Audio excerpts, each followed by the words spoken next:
تمامی حضرات کی خدمت میں درخواست ہے مادر سرکار ابل فضل بی بی جناب ام بنی سلام اللہ علیہ کی سرکار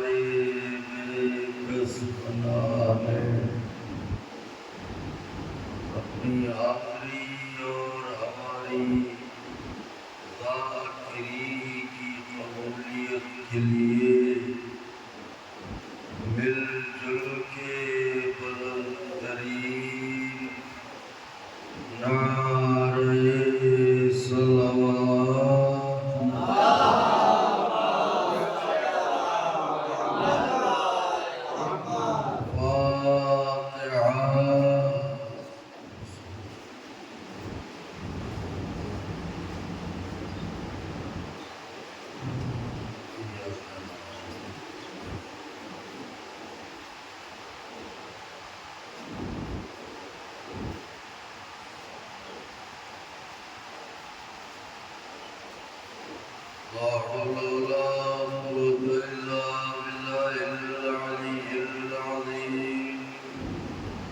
حسبنا الله ونعم الوكيل نعم المولى ونعم النصير أعوذ بالله السميع العليم العظيم من الشيطان اللعين الرجيم بسم الله الرحمن الرحيم الحمد لله رب العالمين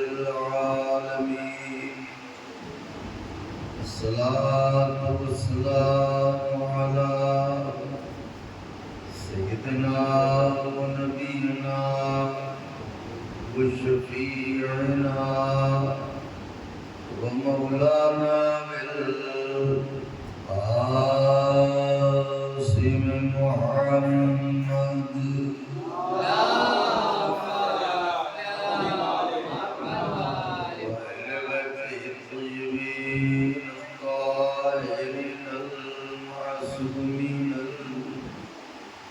المظلومين المنتخبين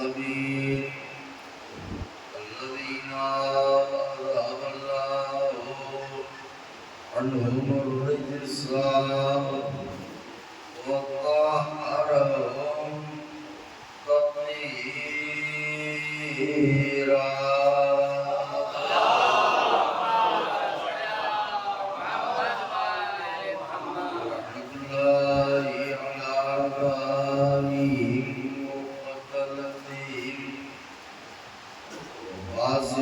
حقوقهم منكر فوائلهم ومصائبهم وشجاعتهم وطهارتهم وسخاوتهم وجلالتهم وولايتهم وعظمتهم وعطشهم أجمعين من يومنا هذا إلى قيام أما بعد فقد الله سبحانه تبارك وتعالى في القرآن المجيد والفرقان الحميد وهو أصدق الصادقين وقوله الحق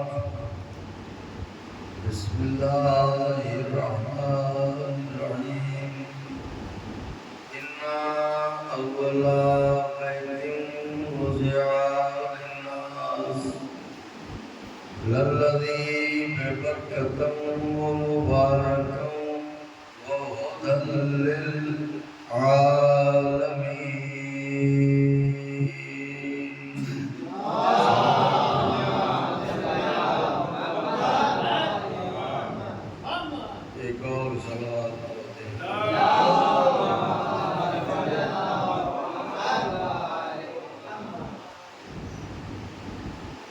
مذہب و ملت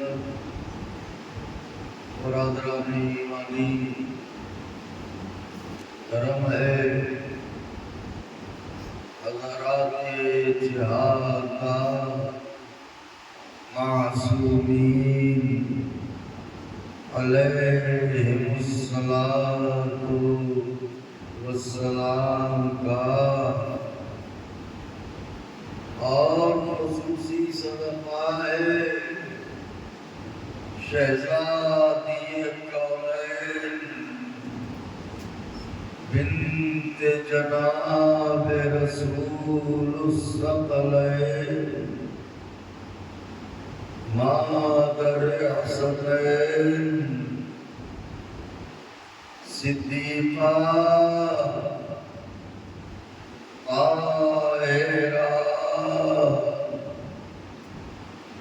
راضیہ مرضیہ بطول عذرا حورین سیاہ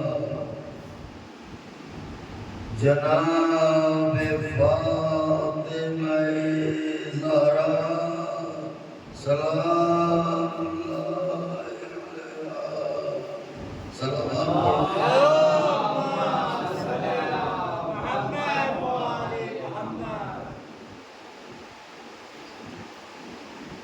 بی بی سلام اللہ علیہا کی نعلین پاک سے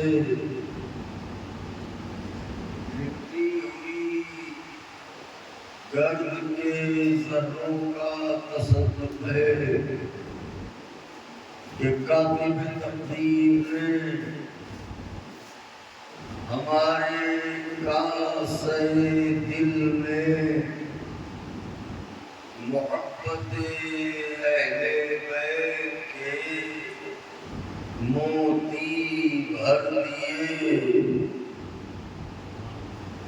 اس کا لاکھ لاکھ شکر ہے کہ اس نے طوفانوں سے بھری ہوئی اس کائنات میں ہم عزاداروں کو فرش عذاب پر بلا کے کشتی نجات میں بٹھا دیا اس کا لاکھ لاکھ شکر ہے کہ اس نے فطرہ سرب ہے اس کا لاکھ لاکھ شکر ہے کہ اس نے گھٹن کی کائنات میں جہاں ہر کسی کا دم الجھتا ہو ہوائے پرچم عباس میں ہمیں سانس لینا سکھایا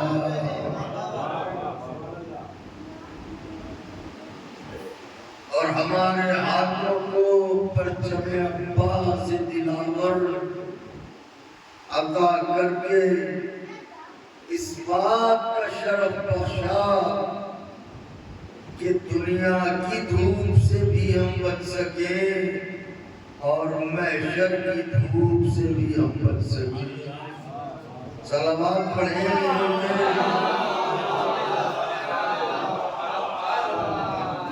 یہ وہ احسانات عظیم ہیں کہ اگر عمر جناب نوح میسر ہو کہ سلام ہو ان پر اور ایک سجدہ شکر میں زندگی بسر ہو تو زندگی تمام ہو جائے گی حق کے شکر ادا نہ ہوگا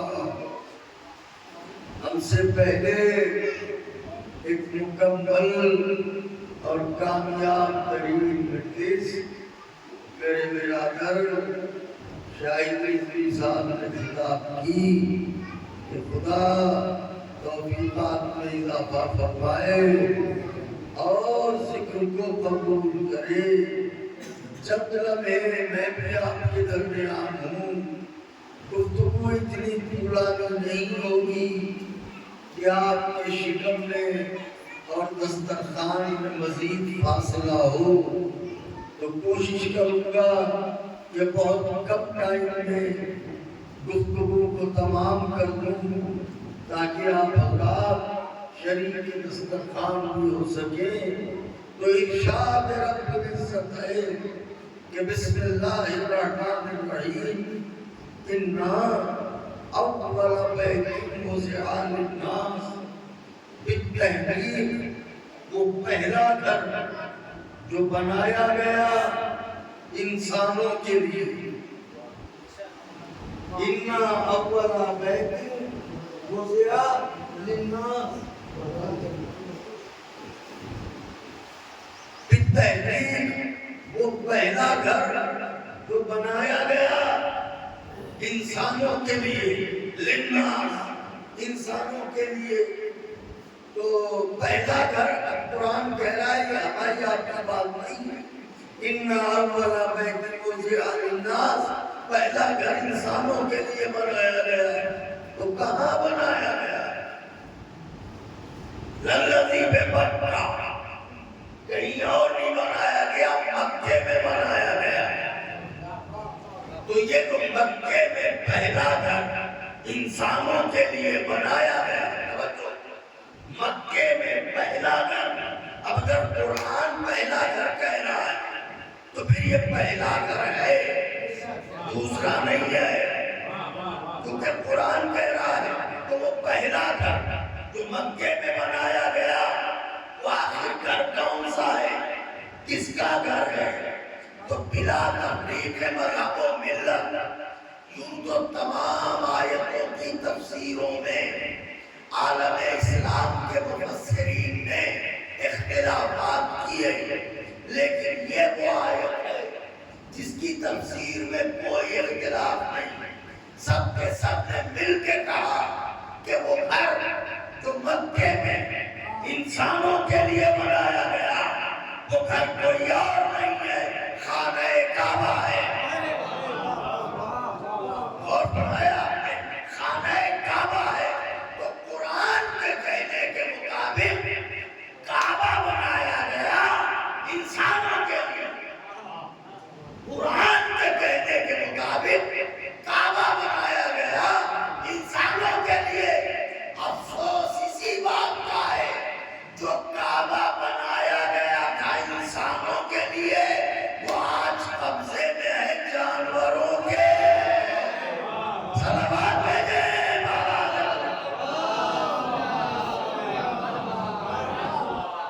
ایک اور صلوات بھیجے۔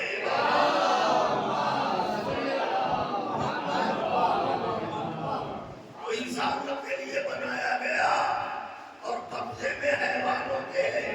تو مزار سیدہ گرائے وہ تو حیوان سے بھی بدتر، تو حرمت مکہ کو پامال کرے وہ حیوان سے بھی بدتر، تو حرمت مدینہ کا مذاق اڑائے وہ حیوان سے بھی بدتر۔ تو پہلا گھر جو بنایا گیا انسانوں کے لیے، وہ کہاں بنایا گیا؟ مکے میں بنایا گیا۔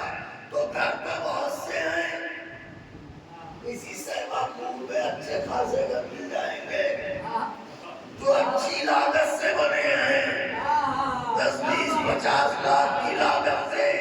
تو پروردگارہ کائنات میں ایک سے ایک ملٹی سٹوری بلڈنگ، شیشے کے بنے ہوئے محل ہیں، سونے چاندی کی اینٹوں کے بنے ہوئے قصرے ہیں، ان کا ذکر نہ کیا۔ یہ مکے میں ایسا کون سا گھر ہے جس کا ذکر کر رہا ہے؟ اللہ نے کہا وہ چند پتھروں سے بنا ہے۔ واہ واہ واہ واہ، بنا ہے چند پتھروں سے، مگر پتھر صرف لوگ نہ سمجھیں گے۔ بنا ہے چند پتھروں سے، مگر پتھر صرف لوگ نہ سمجھیں گے۔ تو پروردگارہ اتنی مہنگی بلڈنگ ہے، ان کا ذکر نہ کیا۔ یہ چند پتھروں سے بنا ہوا کعبہ، اس کر رہا ہے. سنیے گا اللہ. اللہ نے کہا تیرے نزدیک معیار تعریف کچھ اور ہے. میرے نزدیک معیار تعریف اور ہے. تیرے نزدیک معیار ذکر اور ہے. میرے نزدیک معیار ذکر اور ہے. تو کسی کو لائق ذکر سمجھتا ہے تو اس کا ظاہر دیکھتا ہے. سبحان اللہ. میں جسے لائق ذکر دیکھتا ہوں اس کا باطن دیکھتا ہوں. اس کا باطن دیکھتا ہوں. اگر بوریے ابھی بیٹھا ہے اور باطن اچھا ہے تو سلطان نصیر بنا دیتا ہوں. واہ واہ واہ واہ. اور اگر تخت حکومت پر بھی بیٹھا ہے اور باطن گندا ہے تو فقیر بنا کے دوزخ میں بھیج دیتا ہوں. صلوات بھیجے بابا.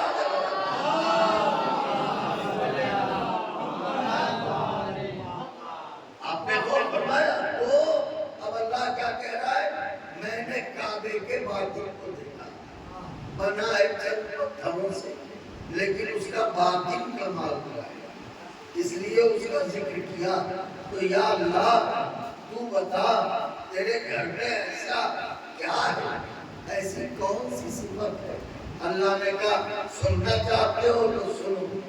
اب میں اپنے گھر کا قصیدہ پڑھ رہا ہوں. اب میں اپنے گھر کا قصیدہ پڑھ رہا ہوں.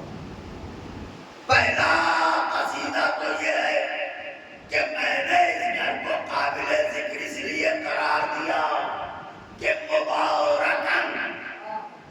اس کی صفت اول یہ ہے کہ یہ مبارک. اللہ اکبر اللہ اکبر. تو کعبے کی صفت اول کیا ہے؟ کعبہ مبارک ہے. مبارک کا مطلب صاحب آپ کے مبارک قدم آ جائیں تو ہمارے گھر میں برکت ہو جائے گی. پتا چلا جو مبارک شے ہے وہ برکتوں میں اضافے کا سبب ہوتی ہے. یہی وجہ ہے کہ خواص حج بیت اللہ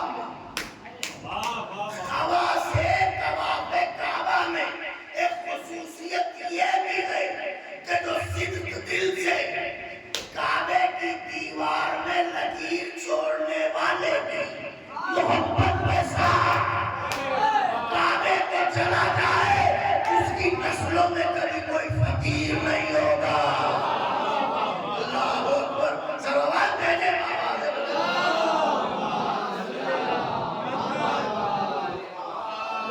اگر کوئی جناب امین کی محبت کے ساتھ طواف کعبہ کو جائے تو اس کے یہاں غریبی نہیں آئے گی.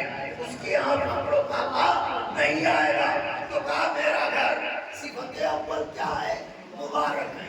پروردگارا تیرا گھر ہے تو مبارک ہونا چاہیے.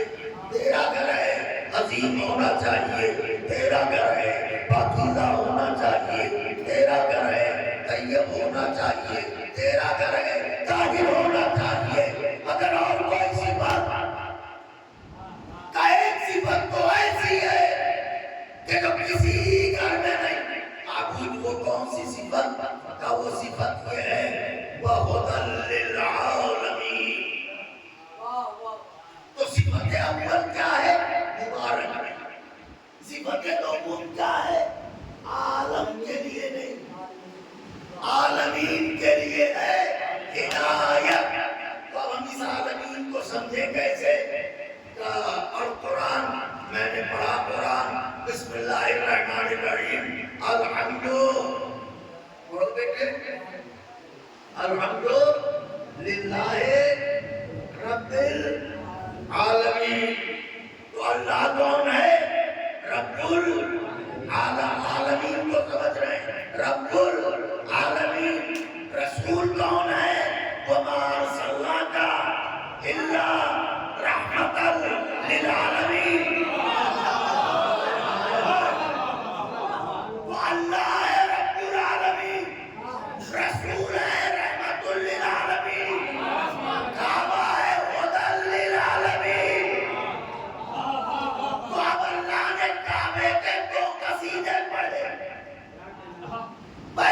قصیدہ تو یا اللہ پڑھوانا. پہلا قصیدہ کیا؟ کعبہ مبارک ہے. دوسرا قصیدہ کیا؟ کعبہ عالمین کے لیے ہدایت ہے. یہ کعبہ ہے کیا؟ کعبہ ہے. اللہ دنیا کو بتانا چاہ رہا ہے جب بیت کا قصیدہ خدا پڑھ سکتا ہے تو اہل بیت کا قصیدہ جاننے والے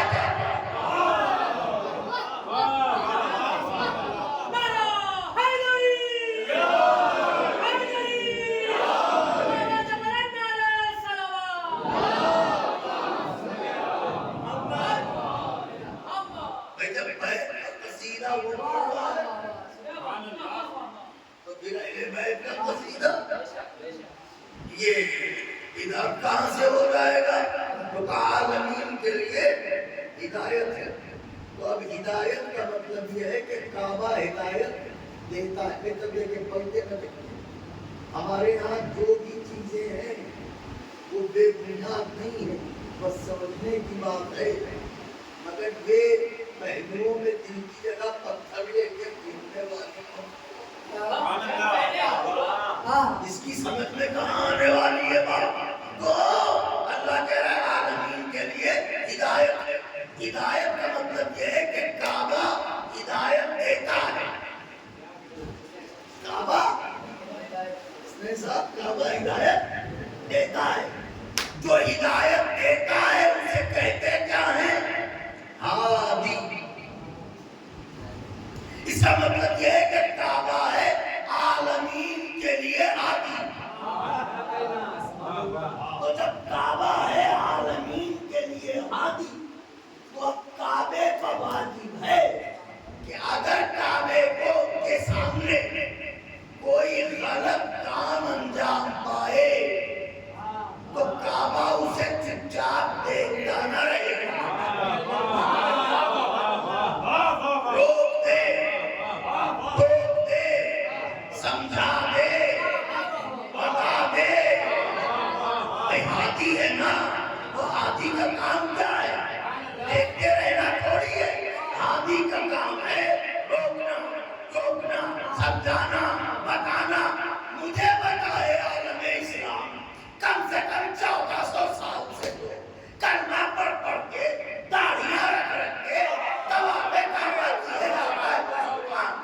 اور مسلمانوں میں صرف سیدھے سچے لوگ نہیں, ایک سے ایک شاطر بھی گیا. بدماشی کے تاب دھونے کے لیے حاجی بن گئے. اب پہلے کہلاتے تھے بھائی, اب کہلاتے ہیں حاجی صاحب. واہ واہ, کچھ کہہ رہا ہوں میں, ذرا غور کیجیے گا, جذبات کی رو میں نہ بھئیے گا, توجہ رکھیے گا جو کہنا چاہ رہا ہوں. تو ایک سے ایک شاطر, ایک سے ایک خطرناک طواف کعبہ کو گیا. آپ کہیں گے دلیل, اس سے بڑی دلیل کیا ہے؟ آستینوں میں خنجر چھپا کے طواف کعبہ کیا گیا. جان نے کعبہ کو حج عمرے میں بدلنا پڑا. لیکن کیا کعبے نے کسی کو روکا کہ دیکھو یہاں اسلحہ لانا جائز نہیں ہے؟ کیا کعبے نے کسی کو روکا یہاں خون بہانا جائز نہیں ہے؟ ان کا نہیں روکا تو نہیں, روکا تو نہیں. ہم بھی حج کر رہا ہے, ہمیں بھی نہیں روکا. بھائی جب ہادی ہے تو روکا کیوں نہیں؟ جب ہادی ہے تو روکا کیوں نہیں؟ اور جب روکا نہیں تو ہادی مانا کیوں؟ آپ سمجھے نہیں. کعبہ روکے کیسے, کعبہ ٹوکے کیسے, کیوں؟ کہ کعبہ کوئی بولتا تھوڑی ہے. سبحان اللہ. کعبہ کوئی بولتا تھوڑی ہے تو روکے روکے. تو جب بولتا ہی نہیں تو ہادی کیسا؟ جب بولتا ہی نہیں تو ہادی کیسا؟ اور پھر تم نے مانا کیوں؟ ان کا اسی لیے کہ مانا کہ نہیں ہوتا.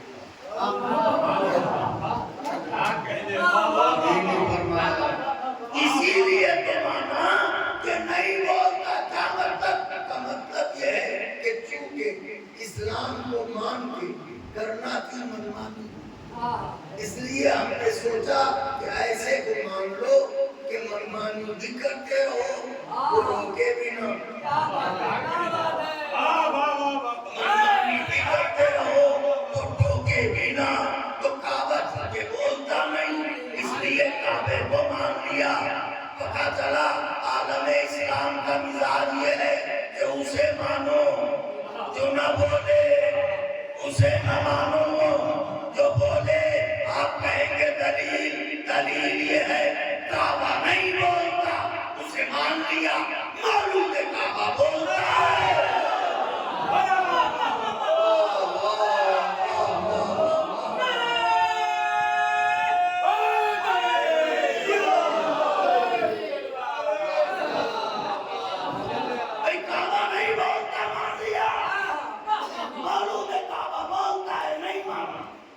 مکان نہیں بولتا، مان لیا، مکین بولتا ہے، نہیں مانا، جسم نہیں بولتا، مان لیا، روح بولتی ہے، نہیں دلیل ایسی دے رہا، مورخوں کے پاپ سے کر سکے تو کاٹ کے دکھائیں،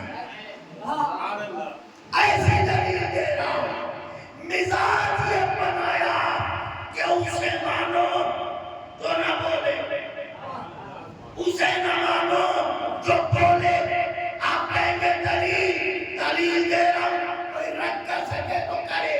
پیغمبر دو چیزیں چھوڑ کے گئے، ایک قرآن، ایک اہل بیت۔ قرآن نہیں بولتا، اسے مان لیا، اہل بیت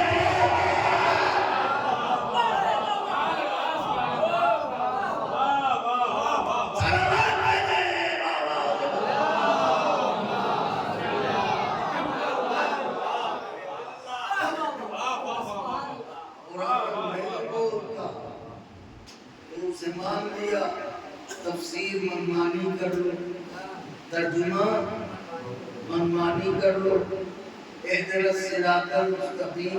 قرآن نے بھی ایسی سزا دی، ہر ترجمے میں گڑبڑ کرو گے، مگر یہاں جب گڑبڑ کرو گے تو وہی کہو گے جو تم ہو۔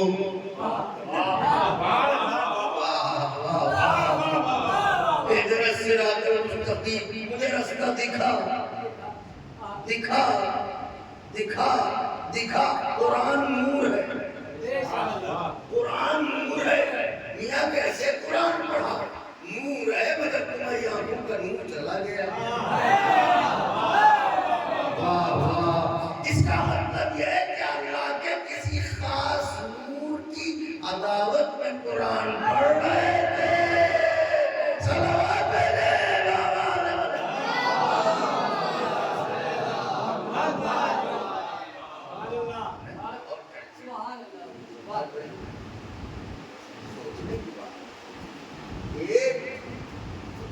قرآن نہیں بولتا تو گلے میں حمایت بھی ایک کر رہے ہیں، صفین میں نہروں کا اٹھائے دے رہے ہیں، اور اہل بیت بولتے ہیں تو کہا ہم ان کو نہیں مانیں گے۔ اچھا، تو اب کعبہ ہے عالمین کے لیے ہدایت، تو جب بولتا نہیں تو آدمی کیسے مانے؟ جب بولتا نہیں، دیکھیے گا میری طرف پر، یاد رکھیے گا۔ دیکھیے ایک ہے علم کلام۔ علم کلام میں یہ طریقہ سکھایا جاتا ہے کہ کسی بھی موقف کو ثابت کیسے کیا جائے گا۔ تو بہتر دیکھیے گا، بہت نازک بات کر رہا ہوں۔ تو اب یہاں پر صاحبان علم کلام اور صاحبان علم اللغات یہ کہتے ہیں کہ اصل میں کلام کے کچھ اصول ہیں۔ کون سے اصول؟ کا کبھی کبھی یوں ہوتا ہے کہ بات کسی اور کی جاتی ہے لیکن مخاطب کوئی اور ہوتا ہے۔ جیسے ہمیں سرتاج صاحب سے کوئی بات کہنے تک پہنچانا ہے. ہم دیکھ رہے ہیں حسنین صاحب کو اور بات پہنچ رہی ہے.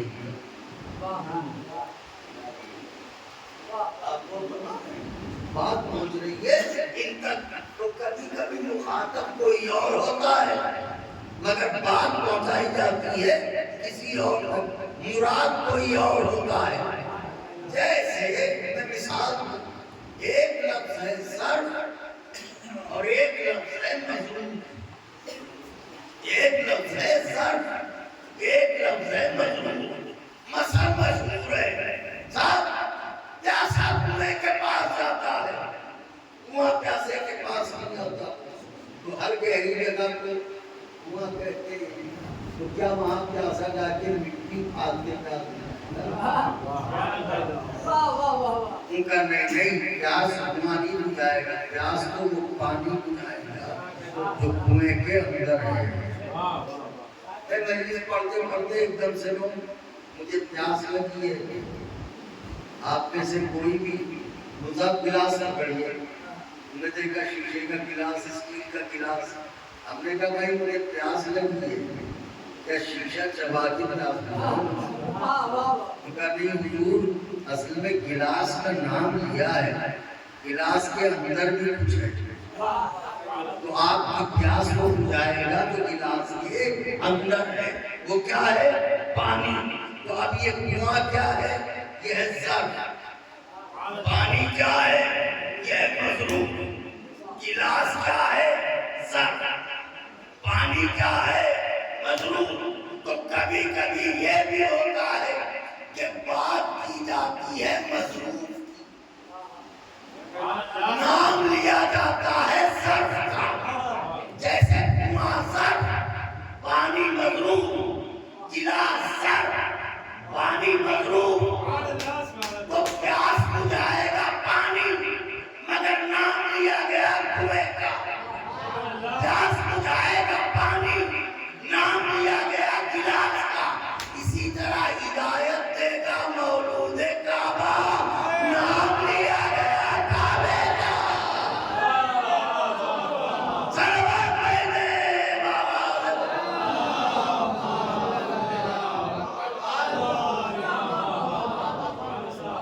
آخری بات عرض کر رہا ہوں، ذرا توجہ فرمائیے گا. ماشاءاللہ مومنین آ گئے. تو آخری بات ہے اور یہ ایک خاص بات ہے. عالم اسلام کے تمام تر فریب کو نچوڑ کے یہ بات عرض کر رہا ہوں. اب اللہ نے کعبے کو اللہ نے کعبے کو پہلا گھر بنا. اول بیت کہا ہے اللہ. تو جب اس نے اول بیت کہا ہے تو اس کا مطلب کعبہ پہلا گھر ہے. کعبے سے پہلے کوئی گھر نہیں تھا. تو جب کعبے سے پہلے کوئی گھر نہیں تھا تو بتاؤ بچوں کعبہ کس نے بنایا؟ جناب ابراہیم. جناب ابراہیم. تو کیا جناب ابراہیم پہلے نبی ہے؟ تو پہلا نبی کون؟ جناب آدم. پہلا نبی کون ہے؟ یاد رکھنا بات کرو. پہلا نبی کون؟ جناب آدم. ہم کس کی اولاد ہیں؟ آدم. تو آدم آئے ابراہیم سے پہلے اور کعبہ بنایا ابراہیم نے. اللہ کہہ رہا ہے کعبہ پہلا مکان. تو کیا ابراہیم سے پہلے لوگ زیر آسمان رہتے تھے؟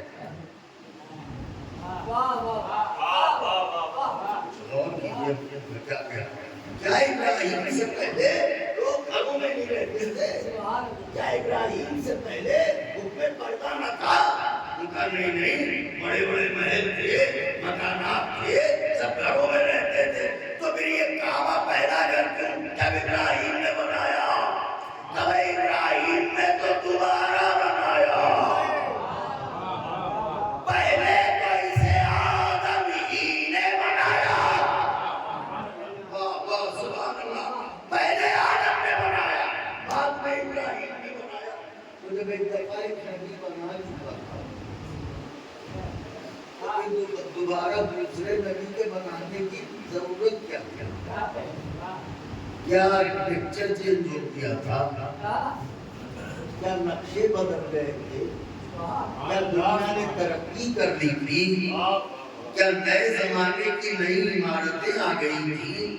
اس وجہ سے اللہ نے کہا نہیں ابھی ہمیں پرانا گھر پسند نہیں ہے جو آدم نے بنایا تھا، ابراہیم تم ذرا نئے حساب سے بناؤ۔ نہیں ایسی بات نہیں، پھر تو ابراہیم کو بنانے کی ضرورت کیا پڑی؟ کا بات یہ ہے کہ وہ زمانہ جب طوفان نوح آیا تو اللہ نے قوم نوح کے مقدر عذاب واقعی لکھ دیا کہ تمہیں ڈوبنا ہی ڈوبنا ہے۔ ایسے عالم میں اللہ نے طوفان آنے سے پہلے فرشتوں سے کہا زمین پر جاؤ، کعبے کو دیواروں سمیت اٹھا لو۔ میں تاریخ پڑھاؤں گا آپ کے سامنے، کعبے کی تاریخ۔ فرشتوں سے کہا جاؤ اور کعبے کو دیواروں سمیت آسمان پر اٹھا لاؤ۔ یہ کھانا کھا کے بالکل قیلولے کا وقت ہے، اس وقت آپ یہاں بیٹھے ہوئے سن رہے ہیں، یہی کوئی بات ہے تو کچاؤ دیواروں سمیت لے آؤ۔ پروردگارہ کیوں کہ طوفان آ رہا ہے، کوئی طوفان آ رہا ہے تو کیا تیرے گھر کو نہیں بولے گا تو اس کی اتنی اوقات کہاں؟ تو پھر یہ کعبے کو دیواروں سمیت آسمان پر بلوا کر رہا ہے کہ اس لیے کہ میں نہیں چاہتا کہ نوح کا کوئی مجرم صحابی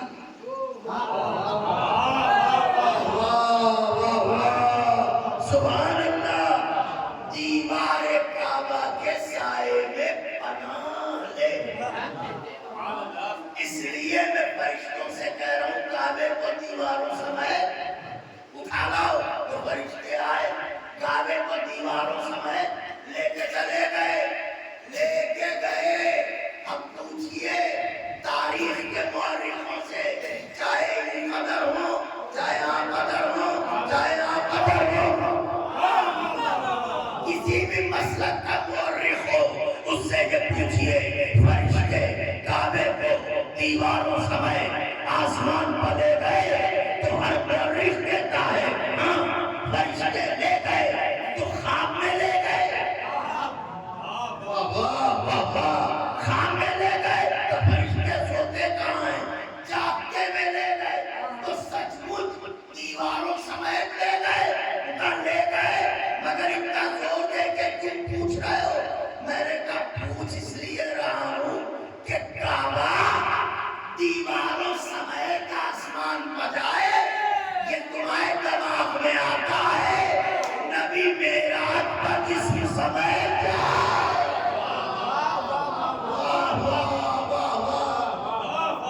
یہ تمہاری سمجھ میں نہیں آتا۔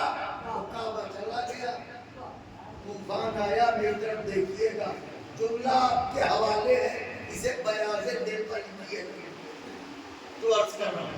طوفان آیا، اب دیواروں سمیت کعبہ کو چلا گیا، لیکن زمین ہے، تو اب جب زمین ہے تو طوفان آیا تو جب پانی بہتا ہے تو فرض کیجئے بہاؤ کا رخ ادھر ہے تو پانی کیوں بہے گا؟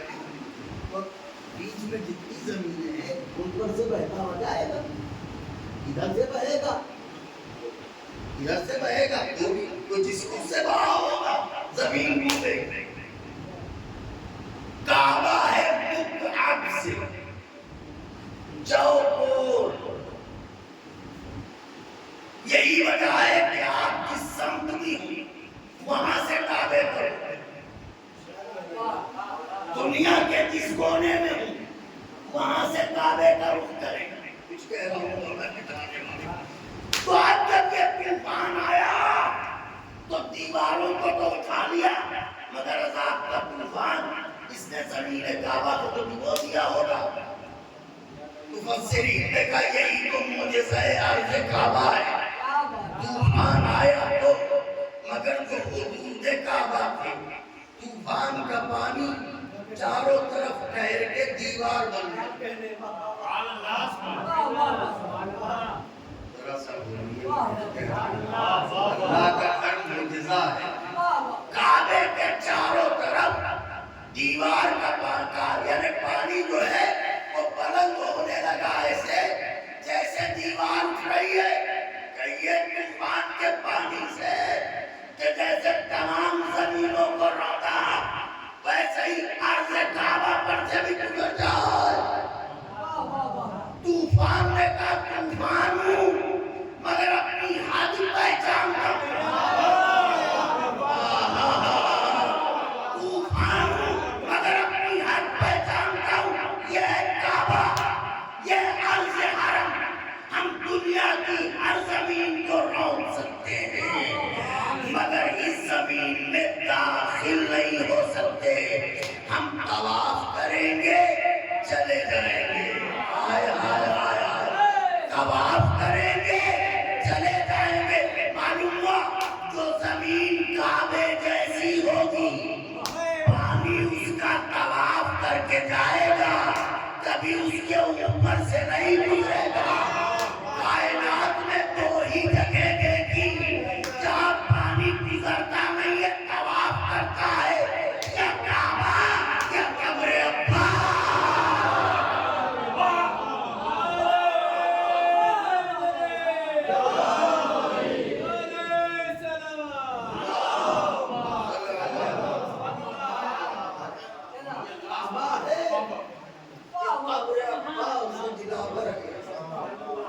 پانی کبھی اوپر سے نہیں بہتا، طواف کرتا رہتا ہے. گویا پانی کا کعبہ تشنگی ہے، تشنگی کعبہ ہے، پانی اس کا حاجی ہے. آپ نے غور کیا؟ بات تمام ہو گئی 5 سے 7 منٹ کے اندر. تو اب ابراہیم نے کعبہ بنانے کا ارادہ کیا. اللہ نے کہا بناؤ. ابراہیم گئے تو اب زمانہ گزر گیا تھا تو وہاں کوئی نشان تو تھا ہی نہیں. تو ابراہیم نے کہا کہ کہاں بنائے معبود؟ تو اللہ کو کہنا چاہیے ابراہیم جہاں چاہو بنا دو. جب اللہ ابراہیم سے یہ بھی کہتا کہ جہاں چاہو بنا دو، جہاں چاہو وہاں بنا دو، تو پھر نبی امت سے یہ کہہ کے کیسے جائیں گے میرے بعد جیسا چاہو ویسا بنا دو؟ تو یہ نہیں کہا. اللہ نے کہا ابراہیم سنو، کعبہ وہیں بنا جہاں پہ ایک انچ کا فرق نہ ہو. جہاں جو دیوار تھی وہیں پر وہ دیوار. تو ابراہیم نے کہا یا اللہ مگر یہاں پر نشانات نہیں، تمام ہو گئی. اللہ نے کہا ابراہیم پریشان نہ ہو، جبریل ہم آپ جاؤ زمین پر جاؤ اور ابراہیم کو ایک نشان کھینچ کے بتا دو تاکہ کی دیواریں کہاں آئے تھی. اللہ کے خلیل سلام آؤ سلام. اللہ نے بھیجا ہے ہم آپ کو بتا رہے ہیں. جبریل نے کیوں نشان دیکھیے یہ والی دیوار یہاں پہ تھی، یہ والی یہاں پہ، یہ والی یہاں پہ. تب آپ کسی نشان کا اٹھاتے تھے.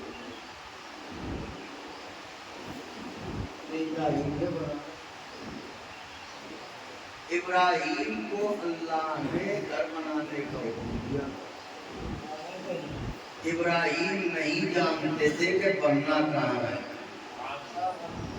تو جبریل نے آ کے بتایا کہ یہاں بننا ہے. آپ تمام دیکھیے رہے یعنی ابراہیم کو بنانا تھا بیت، تو جبریل نے آ کے بتایا جہاں تھا یہاں بنائے بیت. معلوم ابراہیم کو پتا نہیں تھا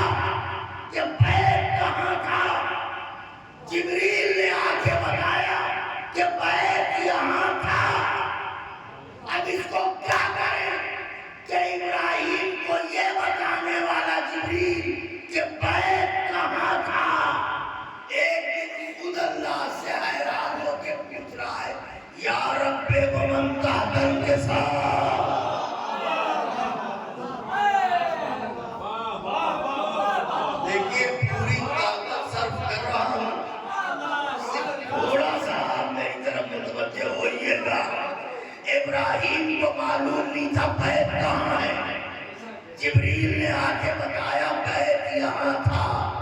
تو ابراہیم نہیں جانتے تھے بیت کے بارے میں، بتایا کس نے؟ زور سے بولو بیٹے، جبریل نے بتایا۔ اب آج پنجتن آئے ہیں چادر کے نیچے، تو جبریل اللہ سے پوچھ رہے ہیں یا رب ومن تحت الکساء، پروردگارا چادر کے نیچے کون ہے؟ سبحان اللہ سبحان اللہ، یا امین۔ بیت کے بارے میں پوچھا جبریل نے، ابراہیم نے، بیت کے بارے میں پوچھا ابراہیم نے، اہل بیت کے بارے میں پوچھا جبریل نے۔ جب جبریل نے پوچھا تو اللہ کو کہنا کیا چاہیے؟ ابراہیم انہیں جبریل کو بتا دو چادر کے نیچے کون ہے، تاکہ قرضہ ادا ہو جائے۔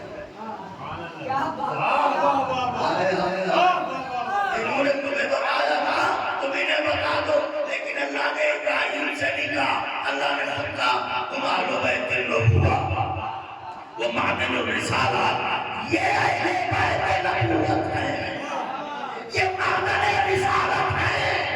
تو بیت کے بارے میں پوچھا ابراہیم، بتایا کس نے؟ جبریل نے۔ اہل بیت کے بارے میں کس نے پوچھا؟ جبریل نے۔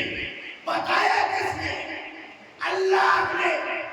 کتنی کھولی ہے یہ دنیا کہ جبریل کے کہنے سے بیت کو مانتی ہے، اللہ کے بتانے سے۔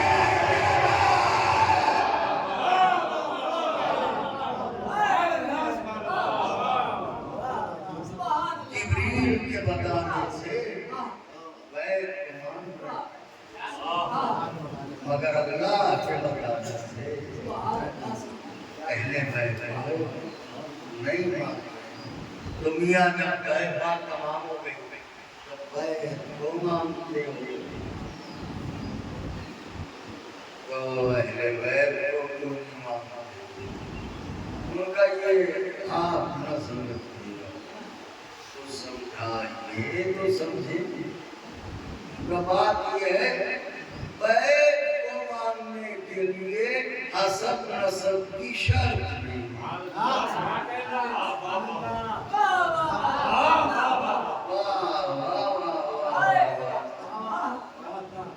مگر اہل بیت کو ماننے کے لیے حسب نسب۔ بیت کو وہ بھی مان سکتا ہے جو صرف امی جان کا نام جانتا۔ میں نے استعارہ کی جملہ کہا ہے، یہ تو سوشل میڈیا کا دور ہے، نظمیں تو آپ سنتے ہوں گے، لہک لہک کے پڑھتے ہیں، تو کعبے کو وہ بھی مان سکتا ہے جو صرف امی جان کا نام جانتا ہو، بیت کو وہ بھی مان سکتا ہے جو صرف ماں کا نام جانتا ہو، لیکن اہل بیت کو وہی مان سکتا ہے جو باپ کا نام جانتا ہے۔ بس ایسا جملہ کہتے ہیں جو مہر ہو جائے۔ بیت کو وہ بھی مان سکتا ہے جسے محشر میں ماں کے نام سے پکارا جائے گا، مگر اہل بیت کو وہی مان سکتے ہیں جنہیں محشر میں باپ کے نام سے پکارا جائے گا۔ اور یہ اکیلی قوم ہے جسے باپ کے نام سے پکارا جائے گا۔ روز محشر ہمارا والی، ہمارا مالک ہوگا، ہمیں بخشوانے والا میدان محشر میں ہوگا، اور ہم آبتاً یا علی کہیں گے۔ تو ایسا نہیں ہے کہ علی اللہ کی نظریں ہماری طرف نہ اٹھے، اور اگر علی نے نظر دیکھ لیا تو ہمارا بیڑا پار ہو جائے گا۔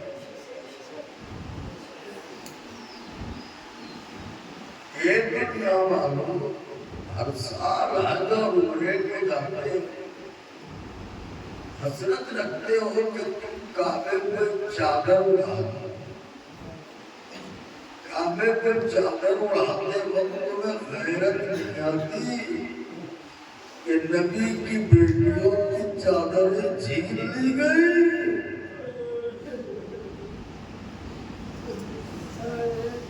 آوازوں کو دبا کے نہ روئیے گا، مرحوم ماہر لکھنوی کا شعر ہے کہ مچھلی کا ذبیحہ ہے پانی سے نکل آنا، بے پردگی زینب شامل ہے شہادت میں۔ ارے زینب کبریٰ کے سر سے ندا کا چھن جانا ایسے ہے جیسے بیوی کا گلا کاٹ دیا گیا۔ بلند ہو گئی آوازیں، بلند ہو گئے، بے قرار ہو گئے رونے کے لیے۔ خدا کسی کو مل جائے سوائے غم مظلوم کربلا کے، عصر کا وقت قریب ہے، حسین اب تک اپنا لشکر پہنچ چکے تھے۔ ارے کمر جھک چکی تھی، چہرے پاسر کا لہو مل چکے تھے، سینے پر خون اکبر لگ چکا تھا۔ نہ لشکرے، نہ سپاہے، نہ کثرت الناس، نہ قاسم، نہ علی اکبر، نہ عباس، اکیلا حسین۔ آئینہ آئینہ حبیب، آئینہ آئینہ زہر۔ ہاں کیا روتے ہیں، کیا تڑپتے ہیں، کبھی وقت گریا آوازوں کو دبایا نہ کرے۔ کیوں جانتے حسین کی ٹوٹی ہوئی پسلیوں والی ماں کربلا کے جنگل میں اکیلی روئی تھی تو کربلا کا پن ہل رہا تھا، لہذا چلا کے رویا کیجیے۔ بیوی کی کنیزوں مجلسوں میں بڑی احتیاط سے بیٹھا کرو، اب ضرور رویا کرو کیونکہ 4 سال کی بچی جس کے کرتے کا دامن چلا ہے وہ تمہاری صفوں میں کہیں ہوتی ہے۔ ایسا نہ ہو کہ یہاں سے دکھاوا دل لے کے جائے سکینہ۔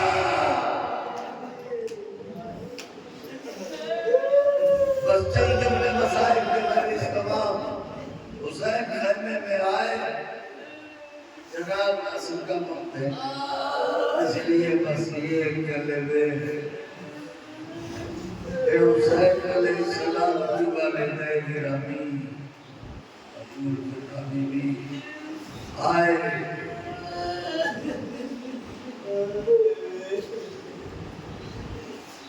یا سادات النبی میرا سلام دے دے، کہ کہہ کے حسین گھوڑے پہ سوار ہوئے، گھوڑے پہ گاڑی لگائی۔ بچوں تو بتاؤ، مولا حسین اپنے گھوڑے پر بیٹھے، گھوڑے سے کہیں چل اور گھوڑا رکا رہے، یہ ہو سکتا ہے؟ نہیں ہو سکتا۔ اگر رکا ہے گھوڑا تو کوئی تو رکا ہے۔ حسین نے کہا میں سمجھ کے کا بھوکا پیاسا ہے نا، اگر میری مانا گاہ تک پہنچا دے مقتل تک۔ ایک مرتبہ گھوڑے نے سر اٹھایا، ہی نہیں آیا۔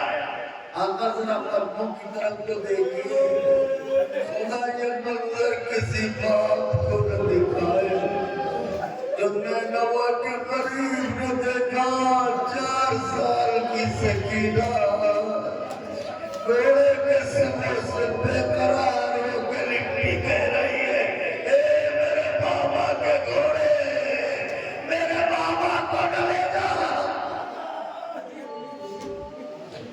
یہاں جتنے لوگ بیٹھے ہیں کچھ بھائی اللہ نے بیٹی تو سب کو دی ہوگی. آپ میں سے ایسے بھی ہیں جن کی چھوٹی بیٹی ہو. بیٹی وہ ہے کہ بس کہیں سے بھی دھکے ماندے آ جائے اور ایک دفعہ بیٹی دوڑ کے ایسے سینے سے لگ جائے تو لگتا ہے دھکا تو کر کے. حسین بھی بیٹی حسین نے جدا کیا کلیجے سے لگایا رخساروں کو پیار کیے.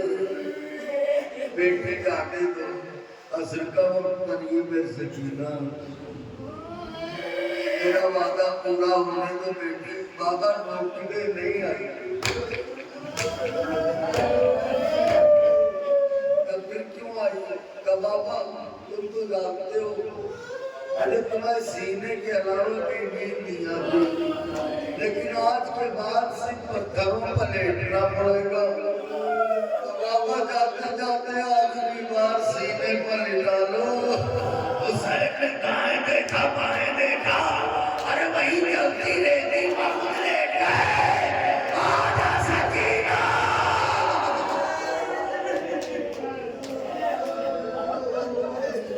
آجا میری بیٹی. سکینہ کو ایسے سینے پر اگر ہو سکے میری طرف دیکھے دیکھیں کنی ہو غصہ دینا ایسے سکینہ کو سینے سے ایسے لگائے. سوجا میری بیٹی سوجا میری سکینہ سوجا میری بیٹی سوجا میری بیٹی سکینہ سوجا. کچھ دیر کے بعد حضرت کو ایسا لگا جیسے سکینہ بالکل خاموش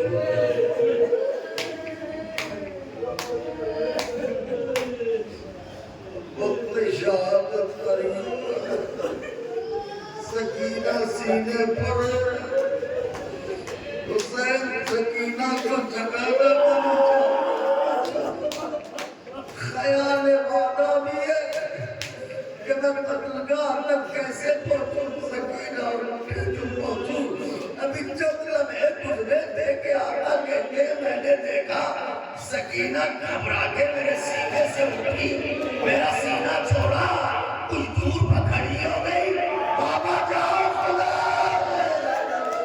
میں نے کہا سکینہ خود سے سینہ کیوں چھوڑ دیا. بابا ابھی میری آنکھ لگ گئی تھی میں نے دیکھا میری دادی فاطمہ ارے بالوں کو کھولے ہوئے سکینہ سبو سے رستہ دیکھ رہی ہوں. حسین اب حسین کو لڑوں سکینہ سکینہ آباد آنے سے حسین کو بابا میں نے تمہیں جاؤ مگر میرا سلام دادی کو کہتا ہوں کہنا کہ پوتی بہت پیاسی ہے. سکینہ جانتی ہے کہ بابا نہیں آئے مگر دل کو سمجھانا اتنا آسان نہیں دل کو سمجھانا اتنا آسان نہیں. ایک ماں سے پوچھئے جس کا بیٹا مر تو ماں کے ذہن میں خیال آتا ہے ہو سکتا ہے مولا زندہ بیٹے بھیجے. خیال آتا ہے اس کے دماغ میں اور مسلسل آتا ہے. ہو سکتا ہے میرے مولا میرے بچے کو زندہ کر کے دے. تو سکینہ کے بابا تو مولا ہی ہے تو سکینہ نے آخری رخصت دے تو دی ہے مگر دل کہیں نہ کہیں انتظار کر رہا ہے ویسے بھی بیٹی کا رشتہ ہے. روایت کہتی ہے کہ حسین جب میدان میں آئے پرچی چلی پہلو میں اتری نیزہ چلا دل میں اترا خنجر چلا پسلی میں لگا حسین گھوڑے سے گرے شمر کند خنجر لے کے چلا حسین کے سینے پر سوار ہوا حسین کا کند خنجر سے گلا کاٹا جب گلا کاٹنے لگا ظاہر ہے کہ ماں نے گودی پھیلا دی اب سلطنا بس جس کے سموں سے سکینہ کو جدا کیا تھا وہ سلطنا جانتا تھا کہ سکینہ کتنی بے قرار ہوگی وہ سلطنا یہ جانتا تھا بیوی کو اپنے بابا کا انتظار کرنا میری خبر کا انتظار کرنا لہذا روایت کہتی ہے کہ ادھر حسین زبا ہوئے ادھر سلطنا نے اپنے ماتھے کو حسین کے لہو سے رکھا خیمے کی طرف دوڑا در خیمہ پا کے ہی نہیں آیا خیمے کا پردہ اٹھا 4 برس کی بچی آئی سلطنا کو غور سے دیکھا تڑپ کے کہے میرے بابا کے گھوڑے مجھے کچھ کہنے کی ضرورت نہیں ہے تیری کٹی کی بانگیں بتاتی ہیں میرا بابا مارا گیا تیری ڈھلی ہوئی زین بتاتی